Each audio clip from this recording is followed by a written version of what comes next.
If you supply a sufficiently energetic photon, it's actually possible to promote the electron to the n equals infinity situation. And this is a situation where the electron is no longer um, in, uh, within the atom or attracted by the nucleus. So this is referred to a situation as the photoelectric effect because it requires a quantized amount of energy to get an electron that is within a piece of metal to be ejected from that metal by a photon that strikes the surface. So it turns out then that if we have a sufficiently high energy photon, such as a blue photon as compared to the red photon, we get an emitted electron. So this is a quantum effect, or there's a threshold frequency, after which any other higher energy photons would also cause electrons to be emitted from metal. So, but if you're below that threshold, the photons, of course, will not be ejected.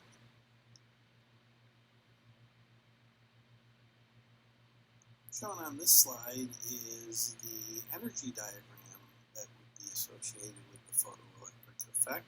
So if we start out with an electron in the n equals 1 level, the ground state, and we have a sufficiently energetic photon strike that electron, it can be promoted to the n equals infinity level, which is the so-called threshold energy for the photoelectron effect. We can then define some terms. The energy that is necessary to get to the n equals infinity level, the so-called threshold level, is sometimes referred to as the ionization energy. And so in this particular case, if we supply any energy greater than that, the electron that is coming out of the metal will, in addition, then have some kinetic energy, K. And the kinetic energy of that electron has to be equal to 1/2 times the mass of the electron times the velocity of that electron squared. So in fact, we could then, by knowing the velocity of the electron, work our way backwards to figure out how much kinetic energy it had.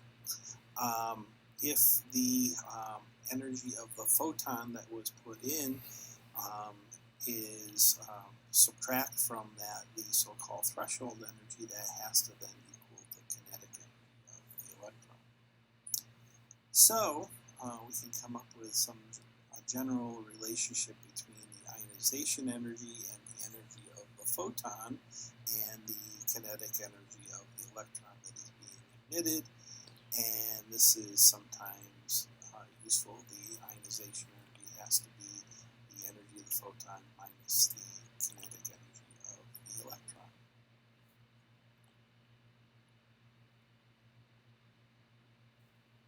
It turns out that the equations that Bohr used to describe the energy of the various levels or orbits for the hydrogen electron can be used to come up with the equation that Balmer arrived at. So if we define the energy of the initial situation for some electron transition, and also then the energy for the final situation, of course, the difference between these two energies has to be the energy of the photon that was being emitted.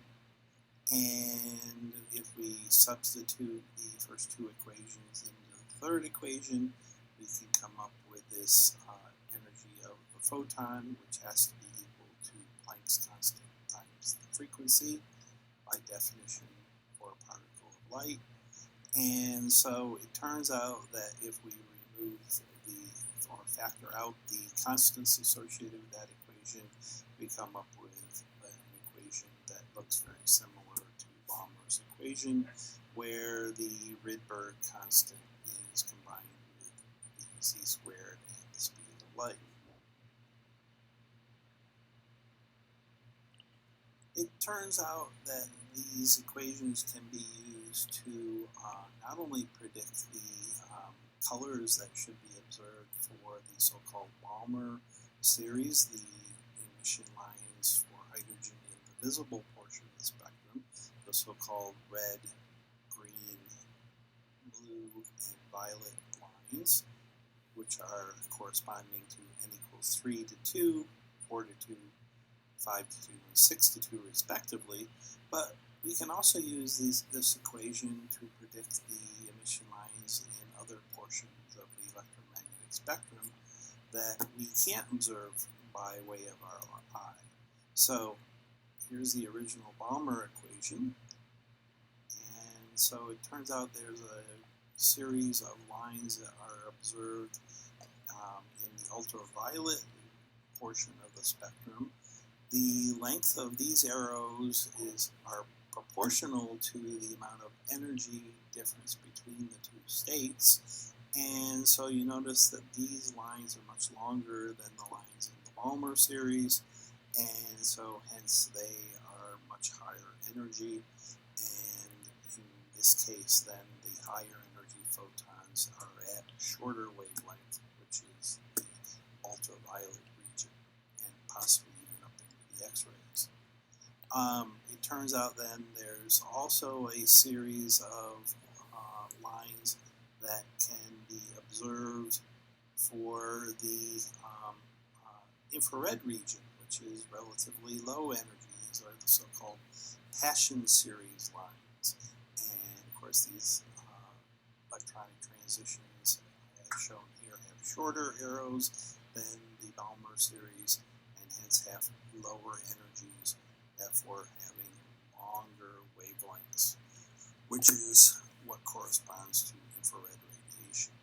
In this case, these are transitions to the n equals 3 level.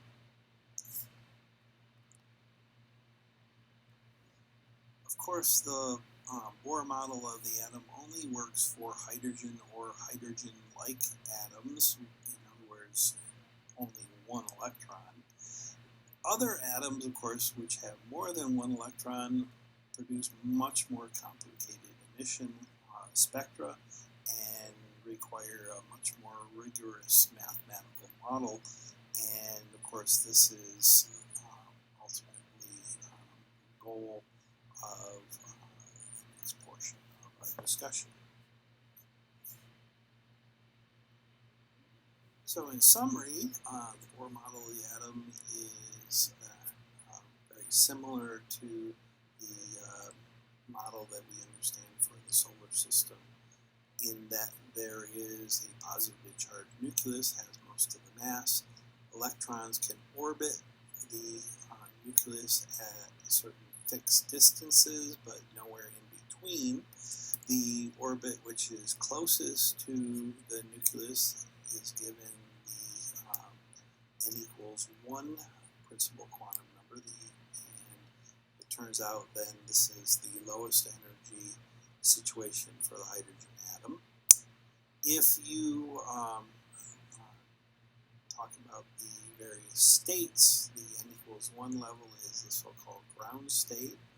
The excited states are the n equals 2, 3, 4, so on and so forth. To get to those particular situations, you have to give the atom some energy, usually in the form of a photon. And so if the enough energy is given to the atom, it can reach the n equals infinity situation, which is then the point where the electron is completely removed from the atom, and we have caused ionization to occur. This is the photoelectric effect. The electrons in the Bohr model can only move between the orbits because of the quantized nature